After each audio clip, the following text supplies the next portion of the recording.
Neymar পরবর্তী যুগে কেমন হতে যাচ্ছে?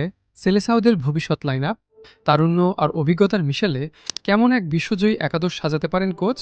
চলুন এক নজরে দেখে নেওয়া যাক ব্রাজিলের আগামী দিনের সম্ভাব্য সেরা স্কোয়াড। পোস্টের নিচে অভিজ্ঞতার কোনো বিকল্প নেই। অ্যালিসন বা অ্যাডারসনের মতো বিশ্বমানের দেয়াল থাকবে ব্রাজিলের রক্ষণ প্রহরায়।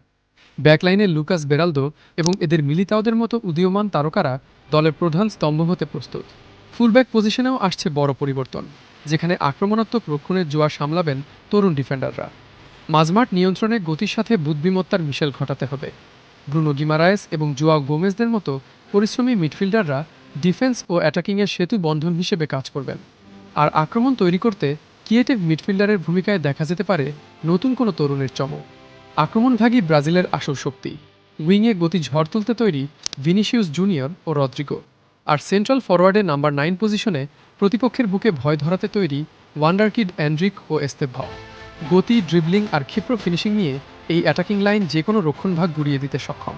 তারুণ্যের এই দুর্দান্ত শক্তির ওপর ভর করে কি আবারও বিশ্ব ফুটবলের সিংহাসন পুনরুদ্ধার করতে পারবে ব্রাজিল? আপনার মতে এই স্কোয়াডে আর কোনো তরুণ তারকার জায়গা হওয়া উচিত? কমেন্টে অবশ্যই জানান। ফুটবল সম্পর্কিত এমন সব বিশ্লেষণাত্মক ভিডিও পেতে গোলবক্স বিডি সাবস্ক্রাইব করে সাথেই থাকুন। ধন্যবাদ।